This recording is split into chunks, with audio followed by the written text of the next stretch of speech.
मैं हूं प्रतीक्षा वर्मा। आप देख रहे हैं इंडिया 24/7 लाइव टीवी पर आईना सच का। संसद के मानसून सत्र का पहला दिन था।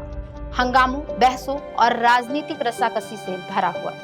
लेकिन दिन ढलते ढलते एक ऐसी खबर आई जिसने सबको स्तब्ध कर दिया। उपराष्ट्रपति जगदीप धनखड़ ने अचानक अपने पद से इस्तीफा दे दिया। स्वास्थ्य कारणों का हवाला दिया गया, लेकिन सियासत ने नई करवट ले ली। विपक्ष ने इसे केवल इस्तीफा नहीं बल्कि एक साजिश करार दिया। और अब चर्चा है, क्या नीतीश कुमार बनेंगे अगले उपराष्ट्रपति। फिर हम आपको बताएंगे, लगभग 1 साल की देरी के बाद भारतीय सेना को अमेरिका से 3 अपाचे अटैक हेलीकॉप्टरों की पहली खेप मिल गई है। यह एक महत्वपूर्ण कदम है जो हमारी सेना की आक्रामक और टोही क्षमताओं को असाधारण रूप से मजबूत करेगा। फिर हम बात करेंगे भारत की अर्थव्यवस्था की रीढ़ की हड्डी कहे जाने वाली एक ऐसे क्षेत्र की, जिसने पिछले 1 दशक में करोड़ों भारतीयों को न सिर्फ रोजगार दिया है बल्कि उन्हें आत्मनिर्भर बनने का अवसर भी प्रदान किया है। फिर हम एक ऐसे मिशन पर बात करेंगे जिसने भारत के ग्रामीण परिदृश्य को बदल दिया है, करोड़ों घरों में पीने के पानी की सुविधा पहुंचाई है और एक स्वस्थ और समृद्ध भारत की नींव रखी है। जी हां, हम बात कर रहे हैं जल जीवन मिशन की। संसद के मानसून सत्र के पहले दिन जहां दिन भर अलग अलग मुद्दों पर गहमागहमी रही, तो वहीं शाम होते होते एक ऐसी खबर आती है जिसकी राजनीतिक गलियारों में फिलहाल कोई उम्मीद नहीं कर रहा था। उपराष्ट्रपति जगदीप धनखड़ ने सोमवार शाम स्वास्थ्य कारणों का हवाला देते हुए अपने पद से इस्तीफा दे दिया। उन्होंने राष्ट्रपति को अपना इस्तीफा भेजा है और कहा है कि वह तत्काल प्रभाव से पद छोड़ रहे हैं। उपराष्ट्रपति जगदीप धनखड़ ने भले ही स्वास्थ्य कारणों का हवाला देते हुए अपना इस्तीफा दिया, लेकिन विपक्ष इसे अकल्पनीय और चौंकाने वाला बता रहा है। इतना ही नहीं, इस पूरे मामले में एक बार फिर नीतीश कुमार का नाम भी सुर्खियों में आ जाता है। इस खबर ने देश की राजनीति में भारी हलचल पैदा कर दी है। दरअसल जगदीप धनखड़ के एक फैसले ने सभी को हैरान कर दिया है। जगदीप धनखड़ ने भारत के उपराष्ट्रपति पद से अचानक इस्तीफा दे दिया है। जगदीप धनखड़ ने अपना इस्तीफा राष्ट्रपति द्रौपदी मुर्मू को दिया है। इस्तीफे के पीछे धनखड़ ने खराब स्वास्थ्य और चिकित्सा सलाह का हवाला दिया है। धनखड़ ने कहा है कि मैं संविधान के अनुच्छेद 67A के अनुसार तत्काल प्रभाव से भारत के उपराष्ट्रपति पद से इस्तीफा देता हूं। फिलहाल हेल्थ ग्राउंड पर दिए गए धनखड़ के इस्तीफे को कोई जल्दी से स्वीकार नहीं कर पा रहा है और कई तरह से सवाल खड़े हो रहे हैं। विपक्ष ने इस पर बेहद हैरानी जताई है। इस्तीफे से पहले जगदीप धनखड़ संसद सत्र के पहले दिन की कार्यवाही में सामान्य रूप से शामिल हुए थे। इसके बाद वह शाम को विपक्ष के सांसदों से भी मिले। किसी को यह नहीं लगा कि वह इस्तीफा देने जा रहे हैं। विपक्ष का कहना है कि जगदीप धनखड़ का अचानक इस्तीफा सामान्य नहीं है। उन्होंने इस्तीफा दिया नहीं है बल्कि उनसे इस्तीफा लिया गया है। उनके और मोदी सरकार के बीच संबंध ठीक नहीं लग रहे हैं। यह मोदी सरकार की राजनीतिक चाल है। उधर उपराष्ट्रपति पद से इस्तीफा दे चुके जगदीप धनखड़ का एक बयान बहुत तेजी से वायरल हो रहा है। जगदीप धनखड़ का यह बयान उपराष्ट्रपति रहते राजस्थान के एक कार्यक्रम के दौरान का है। तब जगदीप धनखड़ ने उनके ऊपर दिए गए उस बयान का जवाब दिया था। वह राजस्थान के पूर्व सीएम ने यह कहा था कि दबाव में काम कर रहे हैं। जगदीप धनखड़ ने उस समय जो कहा था, वह बयान उनके उपराष्ट्रपति पद से इस्तीफे के बाद अब सुर्खियों में है। जगदीप धनखड़ ने कहा था कि मैं सार्वजनिक रूप से आज उन्हें और सबको आश्वस्त करना चाहता हूं कि मैं ना दबाव में रहता हूं, ना दबाव देता हूं और ना ही दबाव में काम करता हूं और ना ही किसी से दबाव में काम करवाता हूं। जगदीप धनखड़ ने कहा था कि मेरे बारे में ऐसे बयान देने वालों को चिंता मुक्त हो जाना चाहिए। जगदीप धनखड़ के बयान का वीडियो देखा जा सकता है। अब सवाल यह है कि जगदीप धनखड़ के इस्तीफा देने के बाद देश का अगला उपराष्ट्रपति कौन होगा। फिलहाल इसके लिए चर्चाओं का दौर गर्म है। कुछ नामों पर अटकलें लग रही हैं, लेकिन सूत्रों की माने तो यह घटनाक्रम सीधा बिहार चुनाव से संबंध में है। चर्चा यह भी है कि एनडीए सहयोगी नीतीश कुमार को बिहार से दिल्ली लाने की तैयारी चल रही है। अब ये कितना सच है ये तो पता ही नहीं है, लेकिन दिल्ली के सूत्र यही बता रहे हैं कि नीतीश कुमार को देश का अगला उपराष्ट्रपति बनाने की कवायद चल रही है। कहा जा रहा है कि बिहार चुनाव में बीजेपी इस बार अपना सीएम फेस उतारना चाहती है। इसके अलावा नीतीश कुमार के बेटे को डिप्टी सीएम बनाने की चर्चा है। फिलहाल यह तय माना जा रहा है कि उपराष्ट्रपति के चेहरे पर बीजेपी बिहार चुनाव को साधने जा रही है। वहीं इस बीच बिहार के मुख्यमंत्री नीतीश कुमार के नाम पर सियासी गलियारों में चर्चा तेज हो गई है। और अहम बात यह है कि नीतीश कुमार को लेकर यह मांग जदयू ने नहीं बल्कि उसकी सहयोगी भारतीय जनता पार्टी ने उठाई है। बिहार में इन दिनों सियासत गर्मा गई है। राजद, कांग्रेस और वाम दलों का महागठबंधन जनता मुद्दों पर सरकार को घेरने में जुटा हुआ है। एक तरफ विपक्ष सीएम नीतीश कुमार की उम्र को लेकर उन पर तंज कस रहा है, तो दूसरी तरफ उनकी कार्यशैली पर सवाल उठा रहा है। विपक्ष का कहना है कि अब बिहार की गद्दी पर किसी और को बैठने का मौका मिलना चाहिए। बिहार में विपक्ष के नेता तेजस्वी यादव कई बार मीडिया कर्मियों से चर्चा के दौरान इस बात को उठाते भी रहे हैं। भारतीय जनता पार्टी बिहार में कभी भी अपने दम पर सरकार नहीं बना पाई है। बिहार में भाजपा जब भी सत्ता में रही है, जनता दल यूनाइटेड के समर्थन और नीतीश कुमार के नेतृत्व में ही रही है। और ऐसे में सियासी जानकारों का कहना है और यह सवाल भी उठ रहे हैं कि बिहार में विधानसभा चुनाव से पहले इस तरह की चर्चाओं का चलना क्या राज्य में भाजपा के लिए कोई बड़ा अवसर है। इसी बीच भाजपा नेता विधायक हरिभूषण ठाकुर बछौल ने पटना में मीडिया कर्मियों से बात करते हुए नीतीश के नाम को आगे बढ़ा दिया है। बछौल ने कहा है कि नीतीश कुमार पिछले 20 वर्षों से बिहार की सेवा कर रहे हैं। उनके पास राजनीति का लंबा अनुभव भी है। आपको बता दें कि नीतीश कुमार को केंद्र से लेकर राज्य तक की राजनीति में लंबा अनुभव है। सत्ता में आने के बाद से नीतीश लगातार किसी न किसी पद पर आसीन रहे हैं। नीतीश कुमार पिछले 20 सालों से बिहार के सीएम हैं। सियासी जानकार कहते हैं कि बिहार की राजनीति में नीतीश कुमार एक मंझे हुए राजनेता हैं। सोशल इंजीनियरिंग भी उन्हें आती है। नीतीश कुमार ने पिछला चुनाव सुशासन के मुद्दे पर लड़कर बिहार के मुख्यमंत्री की कुर्सी हासिल की थी। नीतीश का राजनीतिक करियर साल 1977 में शुरू हुआ था। बता दें कि नीतीश कुमार को विधानसभा से लेकर लोकसभा तक सदन में काम करने और उसकी कार्यवाही का कुल मिलाकर लगभग 48 साल का राजनीतिक अनुभव है। ऐसे में बड़ा सवाल यही है कि नीतीश कुमार अब क्या करेंगे। हालांकि अभी तक मुख्यमंत्री नीतीश कुमार की ओर से इस बाबत कोई बयान सामने नहीं आया है। वैसे सोशल मीडिया पर जगदीप धनखड़ के उत्तराधिकारी को लेकर कई नामों पर दावे किए जा रहे हैं। इसमें जम्मू कश्मीर के उपराज्यपाल मनोज सिन्हा, देश के रक्षा मंत्री राजनाथ सिंह, तिरुवनंतपुरम से कांग्रेस सांसद शशि थरूर और बिहार के मुख्यमंत्री नीतीश कुमार का नाम भी शामिल है। अब धनखड़ के बारे में विस्तार से आपको बताते हैं।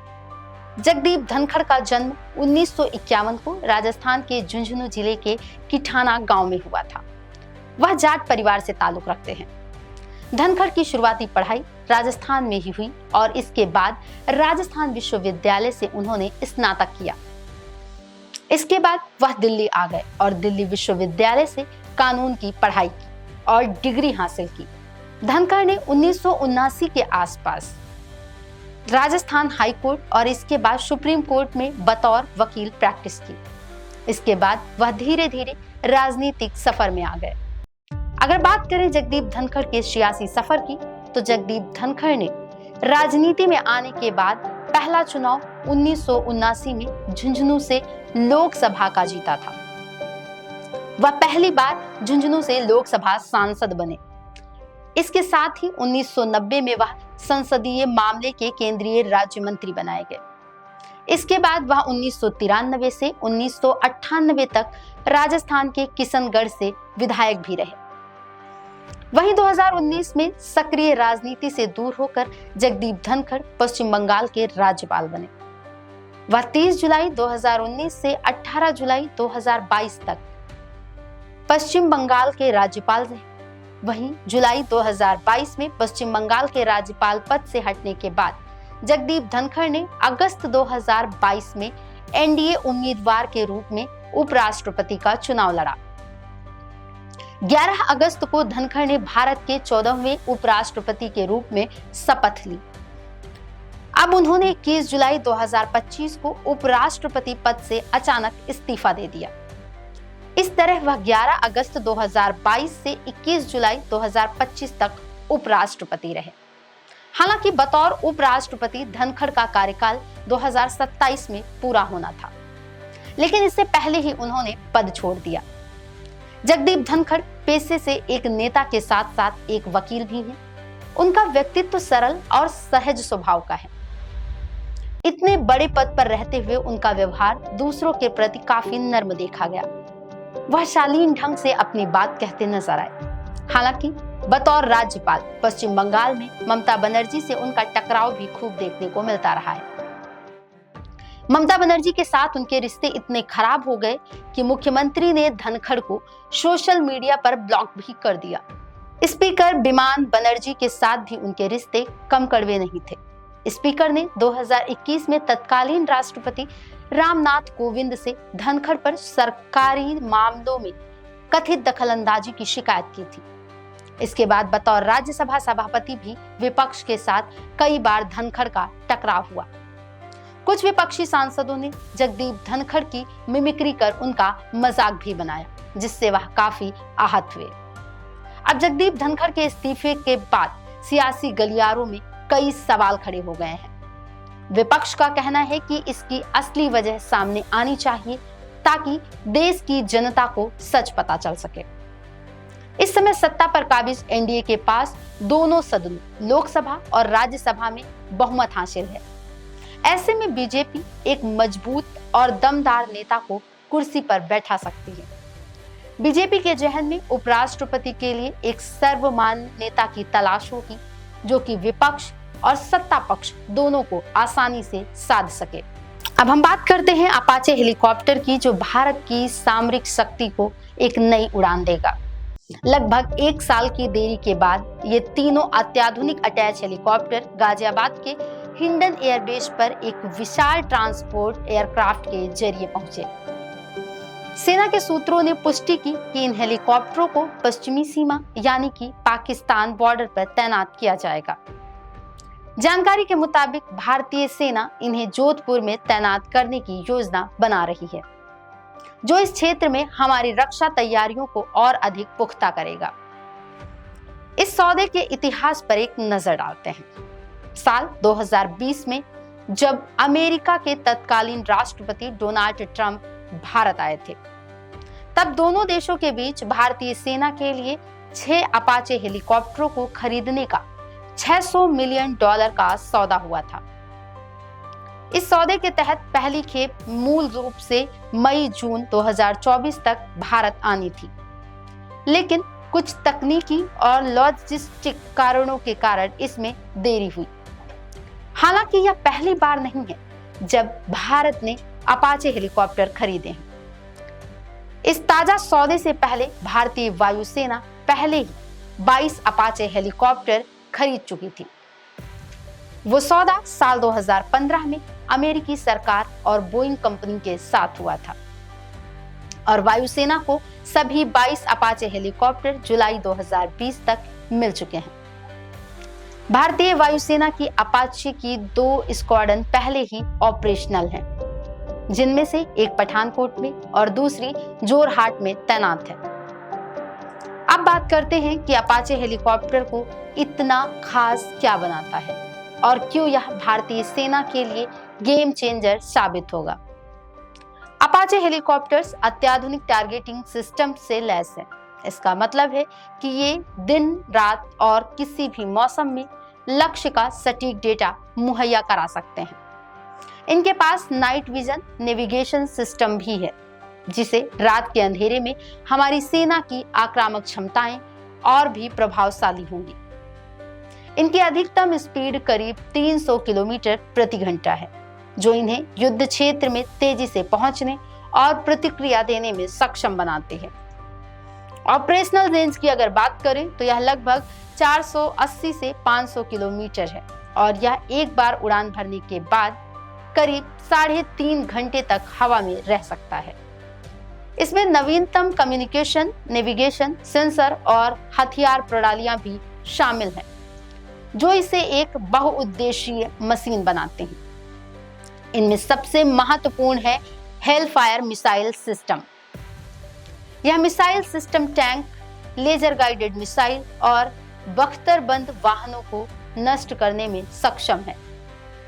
इसके अलावा इसमें स्ट्रिंगर मिसाइल भी है, जो हवा से हवा में मार करने वाली मिसाइल है, जो इसे हवाई खतरों से भी निपटने की क्षमता देती है।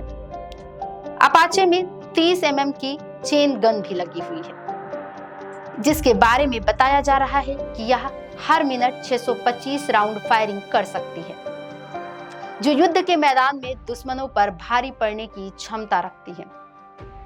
भारतीय वायुसेना के पास पहले से ही अपाचे की 2 ऑपरेशनल स्क्वाड्रन है। अब थल सेना में इसे शामिल होने की हमारी सेना की हमला करने की क्षमता में जबरदस्त वृद्धि करेगा।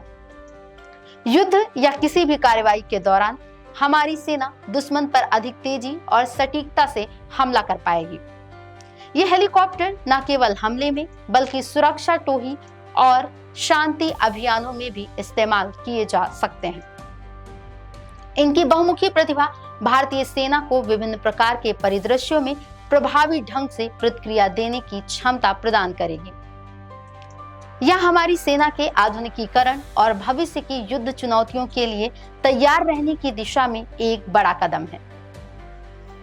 कुल मिलाकर भारतीय सेना में अपाचे हेलीकॉप्टरों का आवागमन हमारी रक्षा तक तैयारियों में एक मील का पत्थर है। यह न केवल हमारी हमलावर क्षमताओं को बढ़ाता है, बल्कि हमारी निगरानी और प्रतिक्रिया क्षमताओं को भी मजबूत करता है। आने वाले समय में ये हेलीकॉप्टर भारत की पश्चिमी सीमा पर हमारी सुरक्षा को और अधिक अभेद्य बनाने में महत्वपूर्ण भूमिका निभाएंगे। हाल ही में राज्यसभा में एक महत्वपूर्ण चर्चा के दौरान केंद्रीय मंत्री जीतन राम मांझी ने एमएसएमई क्षेत्र से जुड़े कुछ बेहद प्रभावशाली आंकड़े पेश किए हैं। उन्होंने बताया कि वर्ष 2014 से अब तक एमएसएमई सेक्टर ने 34 करोड़ से अधिक लोगों को रोजगार दिया है। यह आंकड़ा कोई छोटा मोटा नहीं है। यह देश की एक बहुत बड़ी आबादी को सीधे तौर पर आर्थिक रूप से सशक्त करने की कहानी कहता है। ये आंकड़े उद्यम पोर्टल और उद्यम असिस्ट पोर्टल पर दर्ज डेटा के आधार पर प्रस्तुत किए गए हैं। ये वो डिजिटल प्लेटफॉर्म है जहां एमएसएमई इकाइयां खुद को रजिस्टर करती हैं और सरकार उनके विकास को ट्रैक करती है। केंद्रीय मंत्री मांझी ने इस रोजगार सृजन की एक दिलचस्प तस्वीर भी पेश की है। उन्होंने बताया कि इन 34 करोड़ से 28 करोड़ लोगों को एमएसएमई क्षेत्र ने सीधे तौर पर रोजगार उपलब्ध कराया है। इसका मतलब है कि वे इन उद्यमों में कर्मचारी के तौर पर काम कर रहे हैं। लेकिन सिर्फ इतना ही नहीं, करीब 6 करोड़ लोगों ने खुद की इकाई शुरू करके अप्रत्यक्ष रूप से रोजगार सृजन में योगदान दिया है। ये वो लोग हैं जो उद्यमी बने, जिन्होंने छोटे व्यवसाय शुरू किए और अपनी मेहनत और लगन से न सिर्फ अपने लिए बल्कि दूसरों के लिए भी अवसर पैदा किए हैं। यह आंकड़ा प्रधानमंत्री मोदी के रोजगार निर्माता बनने के लक्ष्य को साकार करके दिखाता है। सरकार एमएसएमई क्षेत्र को भारत के विनिर्माण और औद्योगिक विकास की रीढ़ मानती है। केंद्रीय मंत्री ने बताया कि सरकार ने रोजगार के नए अवसरों को बढ़ावा देने के लिए एमएसएमई क्षेत्र को पूरी तरह से सशक्त किया है। इनमें कई अहम कदम उठाए गए हैं, जैसे लोन मिलना आसान हुआ है, श्रमिकों को कौशल विकास का अवसर मिला है, डिजिटल प्लेटफॉर्म जैसे उद्यम पोर्टल, नई योजनाएं जिन्होंने इस क्षेत्र को एक नई दिशा दी है। एमएसएमई क्षेत्र को मिलने वाली वित्तीय सहायता की यदि बात करें तो यहाँ भी एक बड़ा बदलाव देखने को मिला है। केंद्रीय मंत्री ने बताया कि 10 साल पहले एमएसएमई को लगभग 12 लाख करोड़ रुपए का लोन मिलता था, जो अब बढ़कर लगभग 30 लाख करोड़ रुपए का हो गया है। यह लगभग 2.5 गुना की वृद्धि है, जो साफ दर्शाती है कि इस क्षेत्र में पूंजी का प्रवाह कितना बढ़ा है। इसका सीधा फायदा छोटे और मझोले उद्यमियों को मिलेगा, क्योंकि उन्हें अब और अधिक आसानी से बड़े लोन मिल सकेंगे। इसके साथ ही कार्यशील पूंजी की जरूरतों को पूरा करने के लिए 5 लाख रुपए की सीमा वाले क्रेडिट कार्ड भी उपलब्ध कराने का वादा किया गया है। यह उन छोटे व्यापारियों और कारीगरों के लिए गेम चेंजर साबित हो सकता है जिन्हें अक्सर दैनिक खर्चों और कच्चे माल के लिए तत्काल नकदी की आवश्यकता होती है। हाल ही में जारी की गई एक रिपोर्ट में यह भी सामने आया है कि एमएसएमई की औपचारिक लोन तक पहुंच में जबरदस्त सुधार हुआ है। वर्ष 2020 और 2024 के बीच अनुसूचित बैंकों के माध्यम से लोन हासिल करने वाले सूक्ष्म और लघु उद्योगों की हिस्सेदारी 14% से बढ़कर 20% हो गई है, जबकि मध्यम उद्यमों की हिस्सेदारी 4% से बढ़कर 9% हो गई है। यह दिखाता है कि बैंक अब एमएसएमई क्षेत्र में अधिक विश्वास दिखा रहे हैं और उद्यमियों को भी बैंकों से जुड़ने में आसानी हो रही है। मंत्री मांझी ने उन सरकारी पहलों और योजनाओं का भी जिक्र किया है जिन्होंने लोगों को आर्थिक रूप से आत्मनिर्भर बनाने में मदद की है, जैसे प्रधानमंत्री विश्वकर्मा योजना। यह योजना पारंपरिक कारीगरों और शिल्पकारों को वित्तीय सहायता, कौशल प्रशिक्षण और आधुनिक उपकरणों तक पहुंच प्रदान कर रही है। मुद्रा योजना, जिसने छोटे व्यवसायों और उद्यमियों को बिना किसी जमानत के लोन उपलब्ध कराया है। स्टार्टअप इंडिया, जिसने नवाचार और नए उद्यमों को बढ़ावा दिया है। उद्यम पोर्टल, जिसने एमएसएमई के पंजीकरण और उन्हें सरकारी योजनाओं से जोड़ने की प्रक्रिया को आसान बनाया है। इन योजनाओं ने छोटे व्यापारियों, शिल्पकारों, कारीगरों, महिलाओं और युवाओं को विशेष रूप से लाभान्वित किया है। सरकार का स्पष्ट लक्ष्य है कि लोगों को सिर्फ रोजगार देना ही नहीं, बल्कि उन्हें रोजगार निर्माता बनाना भी है। देश के ग्रामीण क्षेत्रों में जल जीवन मिशन के तहत एक बड़ी सफलता देखने को मिली है। सरकार के ताजा आंकड़ों के अनुसार 16 जुलाई 2025 तक भारत के 80.93% ग्रामीण घरों को नल से पीने योग्य पानी की सुविधा मिल चुकी है। यह जानकारी केंद्रीय जल शक्ति मंत्रालय द्वारा साझा की गई है और यह आंकड़ा अपने आप में एक बड़ी उपलब्धि है। मंत्रालय के अनुसार ग्रामीण भारत के कुल 19.36 करोड़ घरों में से 15.67 करोड़ घरों में नल कनेक्शन दिए जा चुके हैं। यह संख्या लगातार बढ़ रही है और मिशन अपने लक्ष्य की ओर तेजी से अग्रसर है। आपको याद दिला दें कि जल जीवन मिशन की शुरुआत अगस्त 2019 में प्रधानमंत्री नरेंद्र मोदी के द्वारा की गई थी। उस समय ग्रामीण घरों में नल से पानी का कनेक्शन मात्र 16.7% था, यानी सिर्फ 3.23 करोड़ ग्रामीण परिवारों के पास ही यह सुविधा थी। लेकिन बीते लगभग 5 वर्षों में इस मिशन ने एक अभूतपूर्व गति पकड़ी है।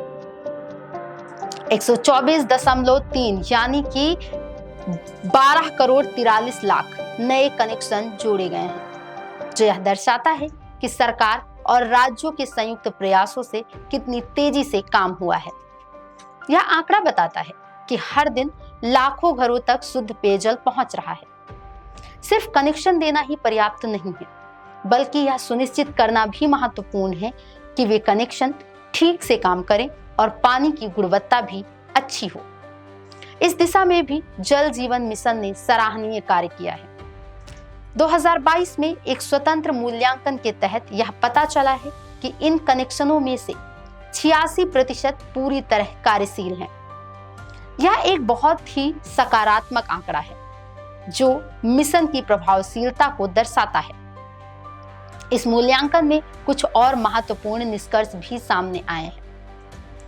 85% घरों में पर्याप्त मात्रा में पानी मिल रहा है, 80% घरों में नियमित अंतराल पर आपूर्ति हो रही है और सबसे महत्वपूर्ण 87% जल गुणवत्ता मानकों पर खरा उतर रहा है।